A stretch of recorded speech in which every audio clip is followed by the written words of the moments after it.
another video story. Here I am again with another video story. So I am on the Mont Blanc Bridge and I will pan across so you see the famous water fountain, the Jet d'eau. And if you notice on the bridge there is the Swiss flag, the UN flag and the Geneva flag. So I feel very much at home here because all these three flags have had and continue to have a huge influence on my life. So I really feel at home in international Geneva. I will stop and take a shot of the water jet, the Jet d'eau, and then we'll continue with the story. So don't go away, see you in a bit. Bye. Famous water jet. This is the famous Jet d'eau. Whenever you're in Geneva, you have to come and see the water fountain, you know. It is a famous landmark that cannot be missed. Maybe I'll put a link so you have an idea of the history of the water jet, its height, the pressure of the water.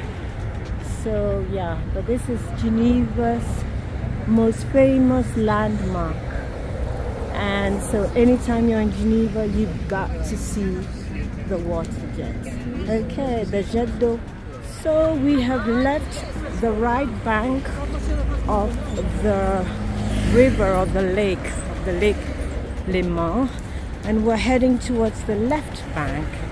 Okay, so Geneva, like many European cities, is characterized or has many bridges joining the left bank from the right, where most often than not the cities are divided by a river or a lake.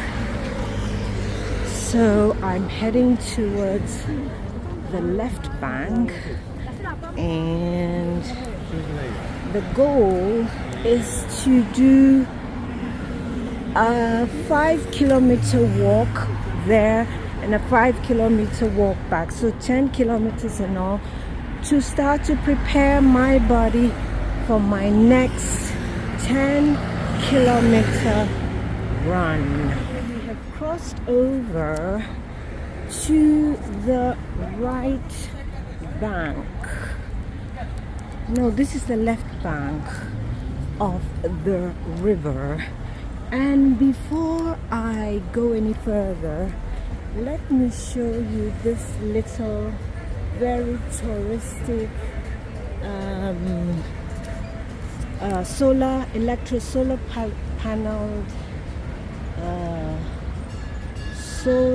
powered train. That is a must-do when you're tourists here in Geneva, you know, because this one goes from the English Garden right up to the baby plage, and what happens? Yeah, maybe I should go on it. Maybe I should go on it. Well, I'm here to walk, right? So anyway, here is another view from the left bank of the river of the water fountain. Okay, so you see Geneva is surrounded by mountains. So you see mountains all over mountains. So voila. So let's go now to the clock. Said I'm on the left side of the river on the left bank. We just saw the water fountain, the Jet d'eau, from another angle from the left bank. Okay, so what I'm going to do now is I'm going to head towards the flower clock, another important landmark of Geneva. So whenever you're here in Geneva, you must do, you cannot miss it. It's the second most popular landmark in Geneva. So I'm walking towards the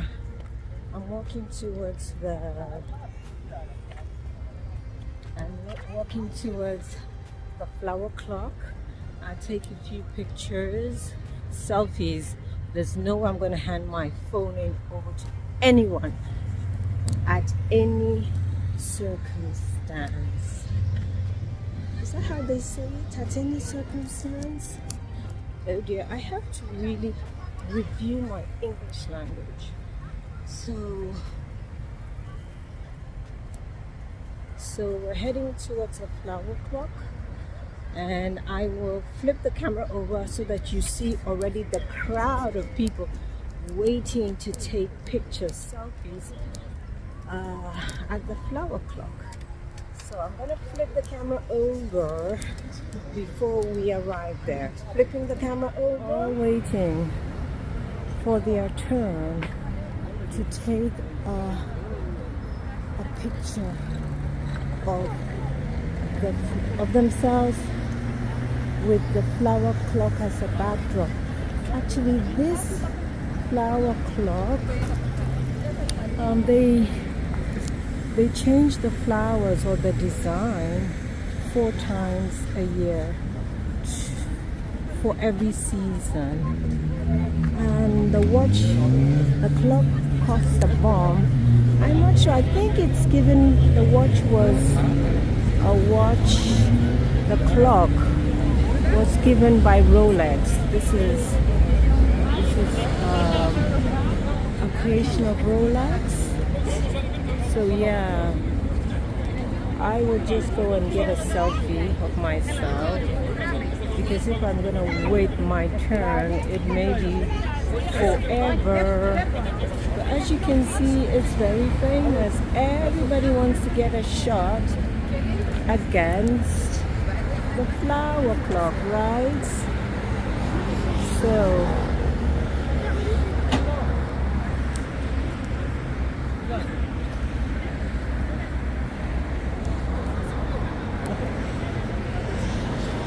I'm gonna hurry up and get mine. Isn't it so beautiful? Okay, so here's the flower clock, and like I said, it's a must-do. I think that's electric, so I have to be careful. So here is one of Geneva's landmarks. It's a clock which you have to see, you have to take a picture when you come in. So even if you're an oldie like me, it's still a must-do. So I'll leave the place for others to also take their selfies. Good. So my Samsung Health app has already just kicked into what do you call it, into motion. So it's calculating my steps and whatever. So that's good.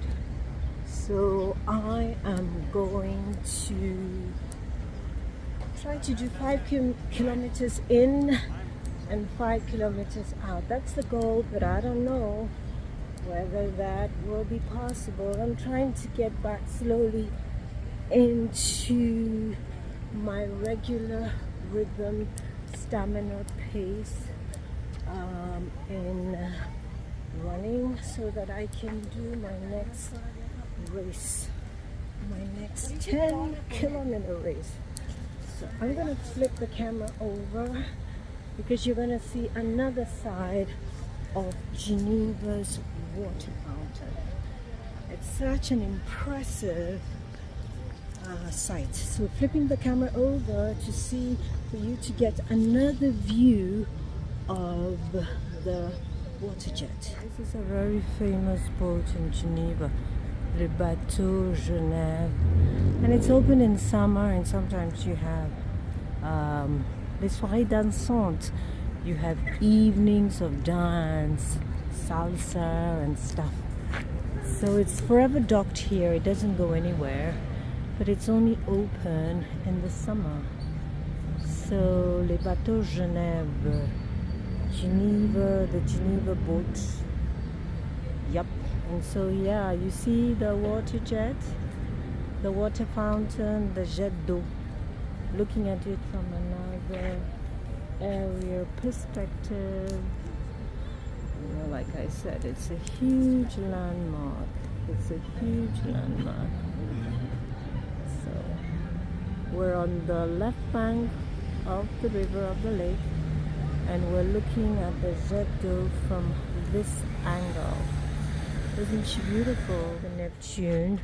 It is the last big sailing barge of the Lake of Geneva.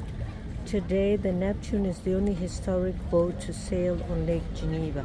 As a witness of another age and a monument to history, it is exceptional because it is open to everyone, families, associations, businesses, etc. The boat can be hired for all kinds of events such as drinks, receptions, buffets, or meals. The boat is captained by a skipper and manned by 6 Bakuni volunteer sailors. The Neptune sails at times to suit groups who can board and disembark where they please with the captain's agreement. Under sail, the boat can accommodate up to 33 passengers. Space is needed on deck for handling the sails, and up to 90 passengers when operating under its engines.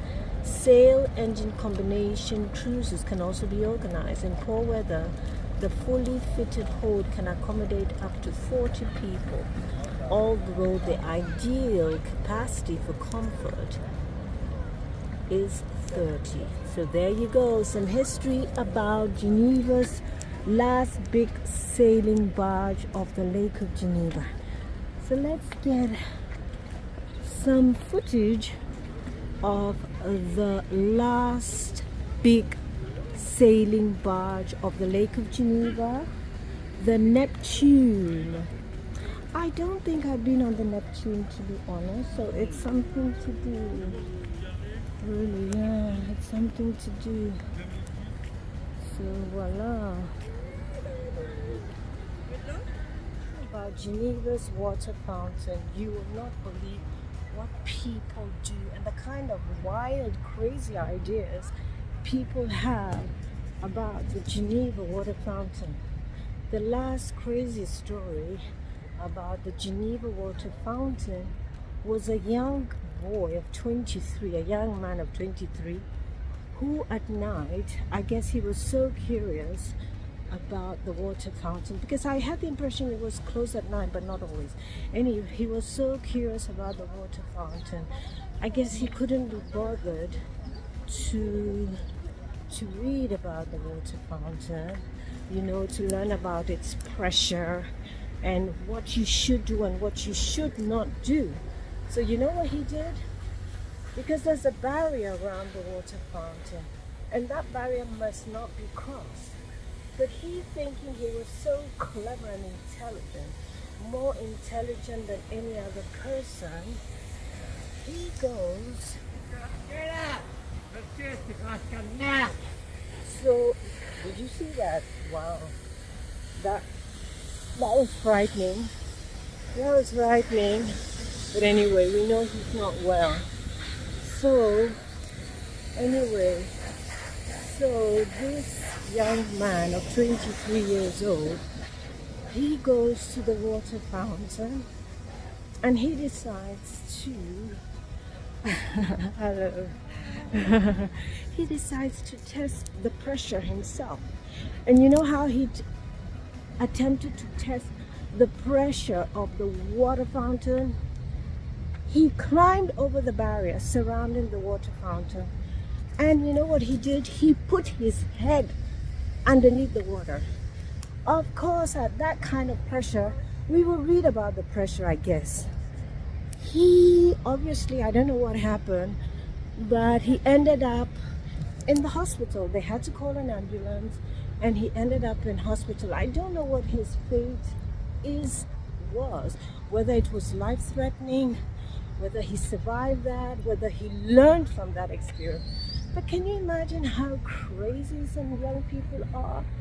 Anyway, let me flip the camera over so you have another view of the Geneva's water fountain. Flipping the camera over so you have another view of the fountain, another view of the water fountain. So actually, I am facing the water fountain. This area is reef. This area is reef.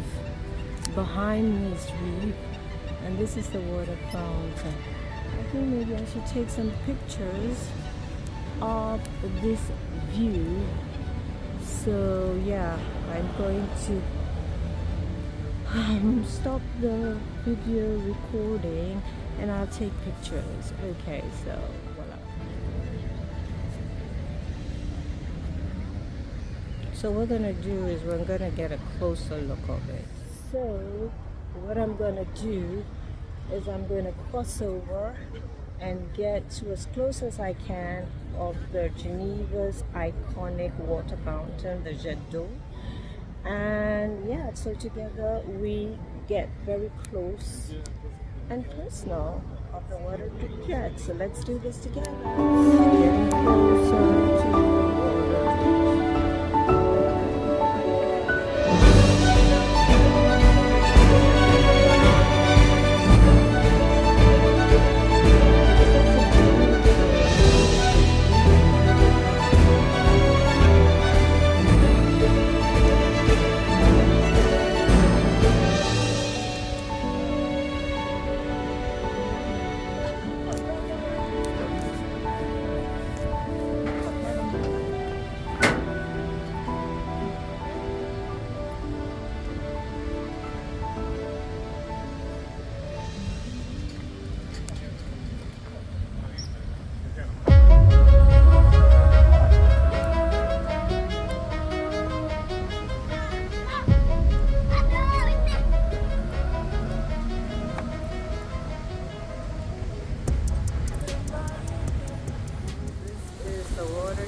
I already feel some of the water splashing on me from where I'm standing. So you see where I'm standing on this edge. Well, I'm not sure what's going on. It's a bit slippery. But I'll see this is as close.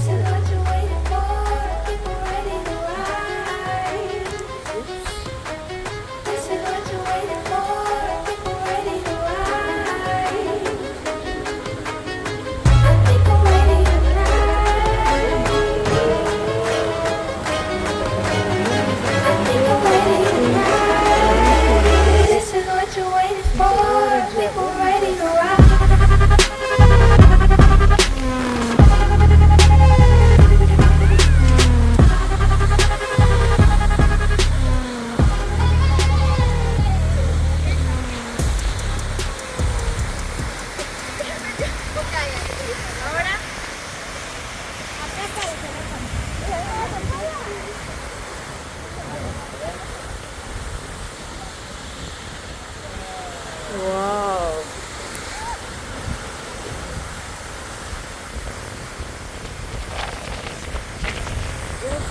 So let's see. So see the water jet.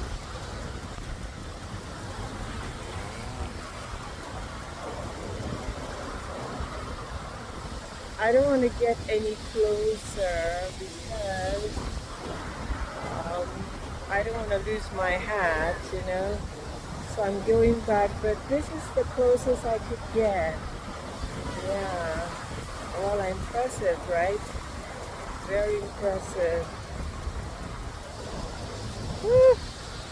This is the baby plage, you know. The baby plage, baby beach, because it's small, I guess, so it makes sense, right?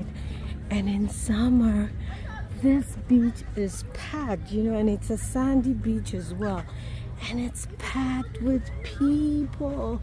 You cannot imagine. I always wanted to come here after work, but you know, I did not get a lot of enthusiastic colleagues or friends to join me, and so it was like, if I come, will my bag be safe? Will my bag be safe? Hey, look at how they're enjoying themselves. Hello. Hey, they're so bold. They're so bold. Hey, how are you? Oh, wow. Aren't they beautiful? Hey, come and say hello again. I missed that shot. Come on. Come and say hello. I missed it. I missed the shot. Oh, yeah. So this is the baby plage, like I said. I did not take advantage of the baby plage. Do you see that? Oh my goodness, isn't that interesting? So I did not take advantage of coming here in summer to swim because it's not that deep. But I always kept wondering, will my bag be safe? And because I hesitated so much, I did not do it. So now I have decided that whenever I want to do something, whenever something enters my mind and I want to do something, I will just do it like Nike. Because when you think too much, too hard about doing things and not doing things, then you miss opportunities. So voila. So this is my new motto, my new theory. If anytime I want to do something, I just do it.